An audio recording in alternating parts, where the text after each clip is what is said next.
जय हिंद दोस्तों, मेरा नाम है रामकेश चौधरी। आज अपन बात करने वाले हैं पॉलिटेक्निक डिप्लोमा के बारे में। दोस्तों, 10th के बाद जो बच्चे सोचते हैं कि करियर में आगे क्या करना है, कहाँ पर जल्दी जॉब लग जाएगी, पैसे भी घर वालों के पैसे भी कम खर्च हो, तो इसके लिए अपन एक बेस्ट ऑप्शन है डिप्लोमा देख सकते हैं।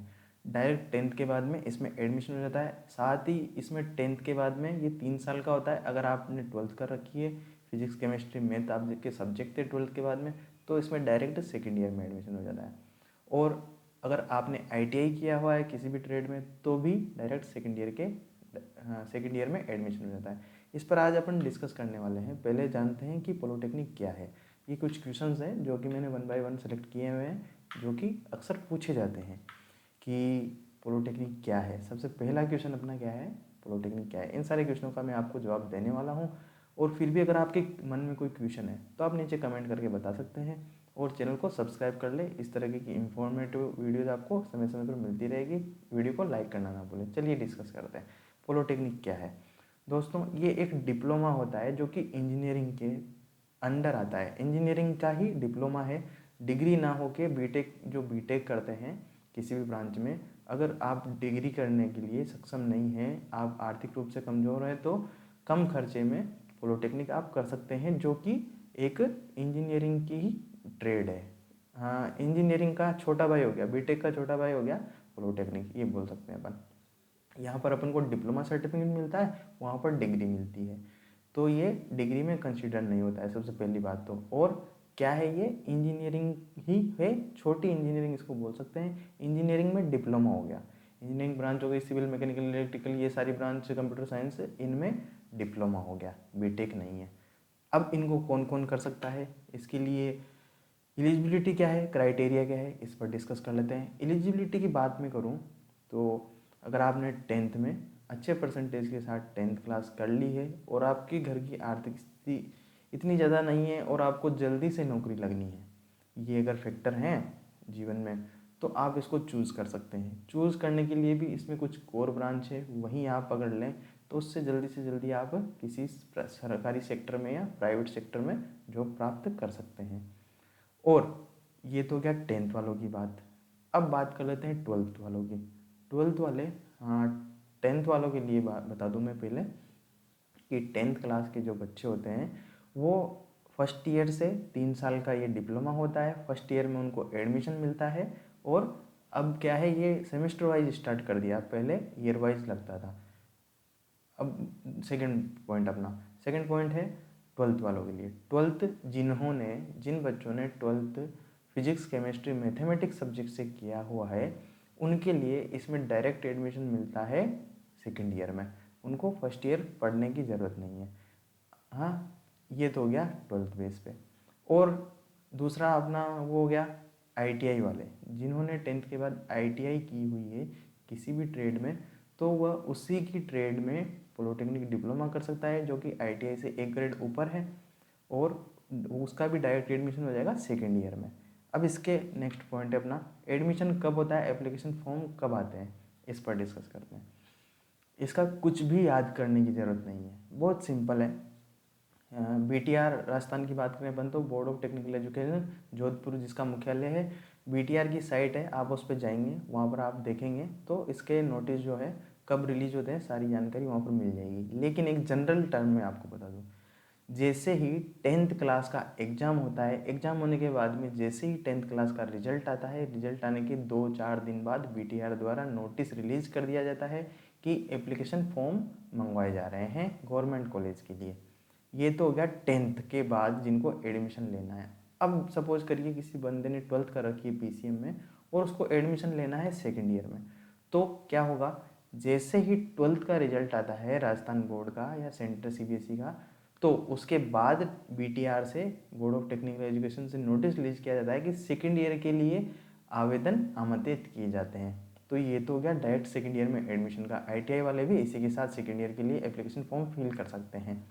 नेक्स्ट मेन इम्पोर्टेंट पॉइंट है ये तो, कि डिप्लोमा तो हम कर लेंगे, कौन सी ब्रांच में करना बेस्ट है जिससे कि तुरंत हमारे परिवार की आर्थिक स्थिति को हम संभाल सकें। ये काफ़ी इंपॉर्टेंट क्वेश्चन होता है। ये उम्र पे फैक्टर डिपेंड नहीं करता, ये जो समझदारी मैच्योर लेवल है ये परिस्थितियाँ सिखा देती है बच्चों को।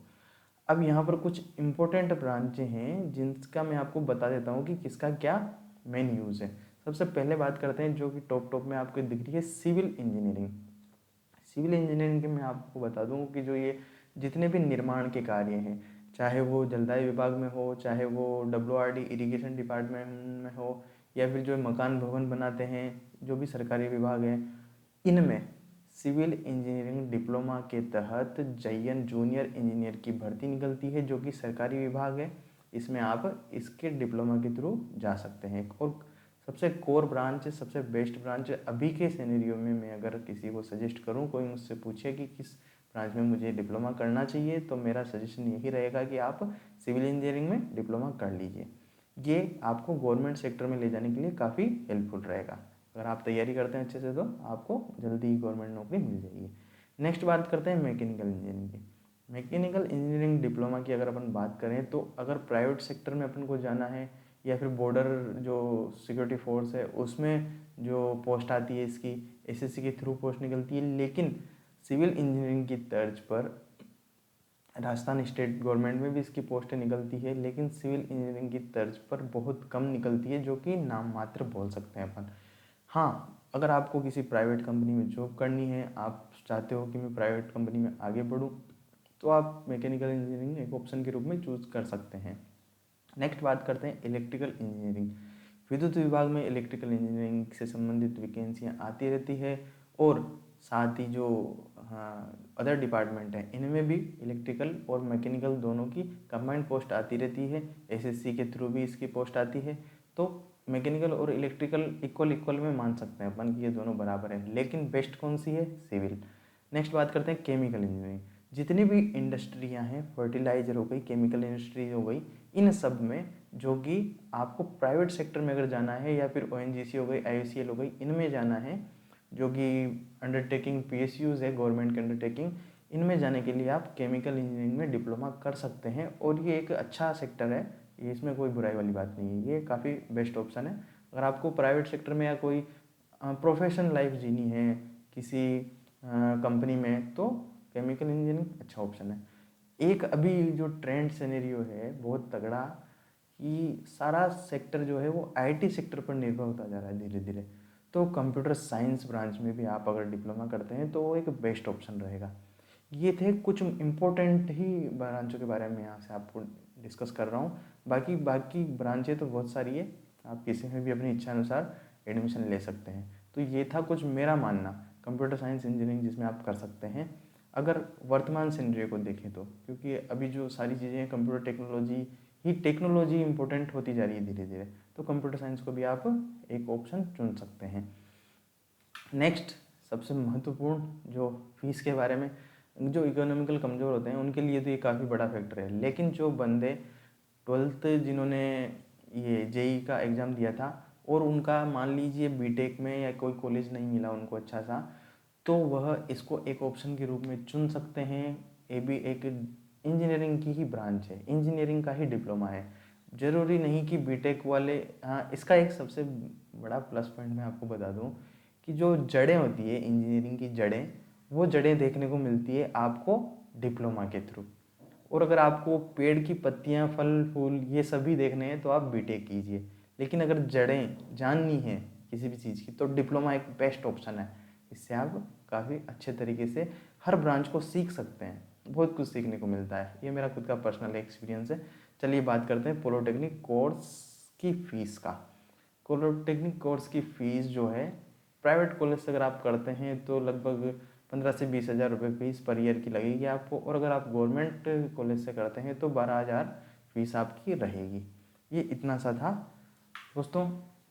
आई होप सारी जानकारी आपको समझ में आ गई होगी। अगर फिर भी अगर आपको कोई डाउट रहता है तो आप कमेंट करके बता सकते हैं, उसका मैं जवाब आपको दे दूंगा। और वीडियो को अपने दोस्तों के साथ शेयर करें। इसके अलावा अगर कोई जानकारी आपको चाहिए तो आप कमेंट करके बताएं। मिलते हैं नेक्स्ट वीडियो में, आज के लिए इतना ही। जय हिंद।